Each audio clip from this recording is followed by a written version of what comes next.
Welcome back to the Sounds of English Part 2. Just to be clear, a phoneme is the smallest unit of speech sound. We have approximately 44 different sounds in English. The word rose has 3 phonemes, o, s. Our writing system uses representational units for phonemes that are called graphemes. Graphemes may be one or more letters that represent an individual sound. These letters may not be contiguous, as in the silent E pattern in shape.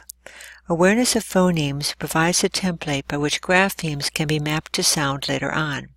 Explicit instruction works best, and that means that teachers must know what the speech sounds are, as well as the single letters and sequences of letters that can be used to spell or match each sound.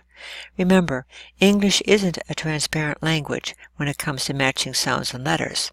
For example, in the base word beach, there are only 3 sounds, yet we use 5 letters to represent those sounds. EA is used with a long E sound, and CH is used to make the ch sound. If we turn beach into beaches, we actually add 2 more sounds for the ES ending. The word shape is an example of where the letters in the spelling pattern are not contiguous. The vowel A takes a long vowel sound A because it follows a vowel consonant E pattern, and 2 letters are needed to make the sh sound. So this word needs 5 letters to represent just 3 sounds. Phonological and phonemic awareness, as mentioned before, are essential to learning to read. The good news is that they can be taught. In the case of reading and spelling, phonemic awareness skills are precursors to later reading tasks when students are asked to blend sounds together to read words, and later in spelling tasks when they need to stretch words out, stretch spelling, in order to spell words. Manipulating sounds and letters that represent them is a powerful way for kids to see the connection between phonemic or sound awareness skills and reading. For example, when they move or manipulate the T and the N and net to new positions, they make 10, a whole new word. Both words share the same sounds and letters, but in just a different order. In the word Dan, if they move the D to the end of the word, it is now and. Same sounds, but a new sequence and a new word. Research suggests that it's better to focus on 1 or 2 types of phoneme manipulation at a time, so that skills can be stabilized in those tasks before moving on to new tasks, and so children don't become confused with too many different kinds of tasks going on at one time. Let's look at the next slide for examples of each phonemic awareness task. Here are samples of phonemic awareness activities that move from the easier to more complex or challenging tasks. Since developing phonological and phonemic awareness is such an important part of early reading instruction, many of our students meet these benchmarks earlier than shown in this chart. By age 6 or so, knowledge of letter and letter sound connections actually begins to facilitate further phoneme awareness.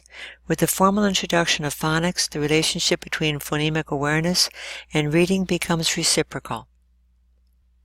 We usually think of pre-K, kindergarten, and first grade as being the primary focus for phonological and phonemic awareness, but as we all know, children all progress in different rates and are available to instruction in varying degrees. So while one student may be very solid with these types of skills early on, another youngster may not develop them fully until first grade is completed or even into second grade. Some phonics programs make phonemic awareness activities as part of their daily routine even into second grade.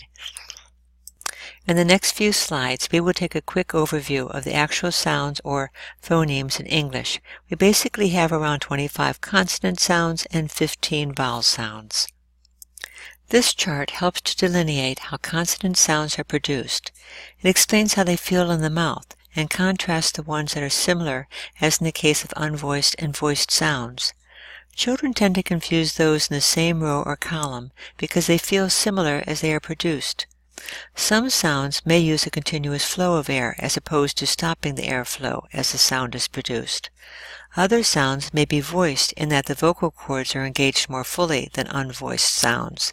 Still, other consonant sounds may have more nasal in quality, as opposed to those that don't involve resonance in the nasal cavity. Here are a few of the features involved in the production of speech sounds. These next few slides support the chart and can be helpful to you as a teacher.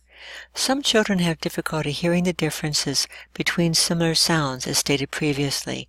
Knowing how these sounds are produced can help you to point out the trick involved in making and feeling the sounds. For example, if a child has difficulty distinguishing between k and g sound, it can affect their decoding and spelling.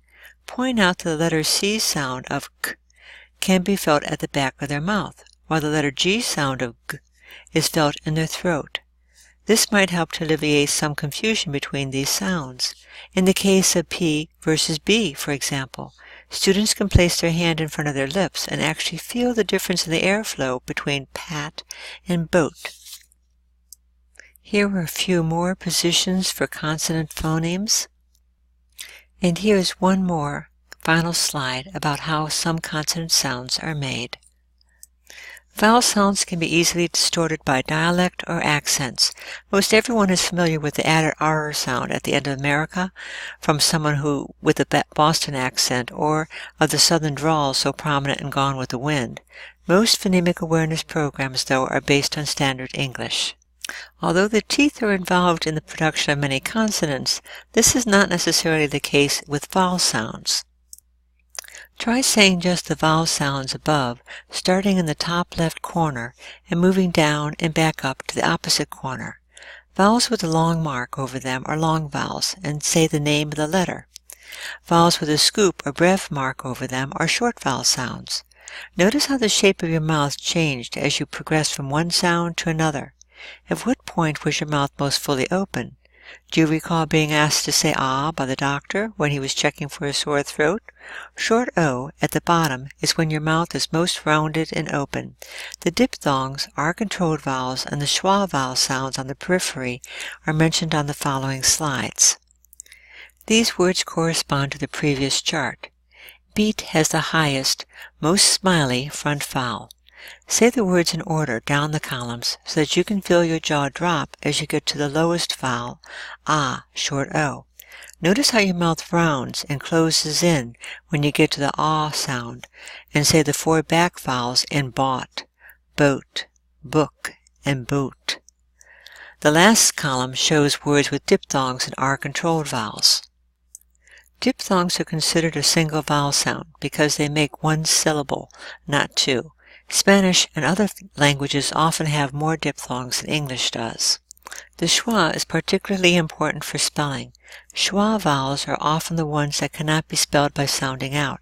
Otherwise, we would write U-B-O-U-T for about and C-O-U-R-U-G for courage. Schwa can sound like a short I or like a short U, depending on the word in which it occurs. There are three categories of vowels: long, short, and diphthong. The long vowels are also called tense vowels. The short vowels are also called lax vowels. The less common as in book and aw sound as in bought are short vowels in terms of articulation, but are usually spelled with a vowel letter combination, and that is why they are often not included as short vowels. Sometimes a long I is classified as a diphthong because it does slide. The terms long and short are completely arbitrary. They have nothing to do with the length of time we say a vowel, or the height of the letters, as one child so kindly pointed out one day. Vowel plus R is our preferred term because R follows the vowel sound. These combinations cause children problems with speech sound production, spelling, and reading. Children learn these combinations gradually over several years. Ready to cap things off? Try matching the words above to the vowel sounds presented on the vowel circle. Good luck!